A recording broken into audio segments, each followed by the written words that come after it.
30 വയസ്സുള്ള അനമോൾ 15 വയസ്സിൻ്റെ പക്വത കാണിക്കുന്നതായിട്ടാണ് എനിക്ക് ചിലപ്പോൾ തോന്നുന്നത്. ദേഷ്യപ്പെടുമ്പോൾ തോന്നും 30 വയസ്സിനേക്കാൾ കൂടുതലുള്ള പക്വതയുണ്ട് എന്ന്. ഇതിലേതാണ് അനമോൾ എന്ന് ഇനിയും കാണിക്കേണ്ടിയിരിക്കുന്നു. അതുകൊണ്ടാണ് ഞാൻ അന്യത്തി എന്ന അനമോളെ വിളിക്കാനുള്ള റീസൺ.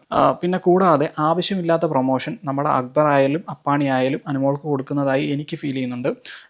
എന്താ പറയുക, പല കാര്യങ്ങൾ പറഞ്ഞ് പ്രൊവോക്ക് ചെയ്യുമ്പം ഇവൾ കുറച്ച് കരയുന്ന പരിപാടിയൊക്കെ ചെയ്യുന്നുണ്ട്. അതുവഴി ചിലപ്പോൾ സിമ്പതി കിട്ടാനുള്ള ചാൻസും കൂടുതലാണ്.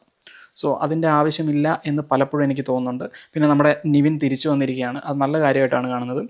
പുള്ളിക്കാരൻ അത്ര വലിയ സെലിബ്രേറ്റ് ചെയ്യുന്ന ആളൊന്നുമല്ല. സോ ഈ പ്ലാറ്റ്ഫോമിലിരുന്ന് അദ്ദേഹത്തിനെ അറിയാനും പ്രേക്ഷകർ പുറത്തേക്ക് വിടുകയാണെങ്കിൽ അദ്ദേഹം പുറത്തേക്ക് പോട്ടെ എന്നാണ് എൻ്റെ ആഗ്രഹം. സോ നിവിൻ വന്നതിൽ ഞാൻ ഹാപ്പിയാണ്. ആ ഒരു ഹീറ്റ് ഓഫ് ദ മൊമെൻറ്റിലാണ് നെവിൻ ആ ഡിസിഷൻ എടുത്ത് പുറത്തേക്ക് പോകുന്നത്. സോ ഗെയിം കുറച്ചും കൂടെ നല്ല രീതിയിലാവുമെന്ന് കരുതുന്നു.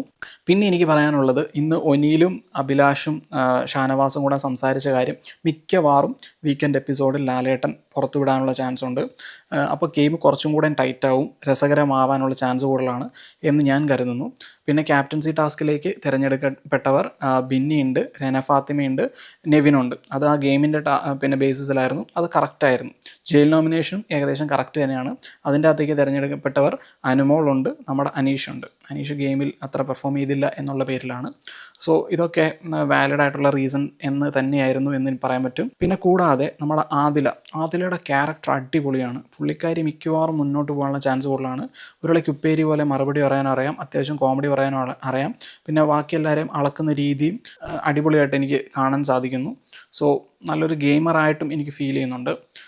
ഇനി മുന്നോട്ടുള്ള ദിവസങ്ങളിൽ എങ്ങനെയാവുമെന്ന് കണ്ടറിയാം. Thank you for watching.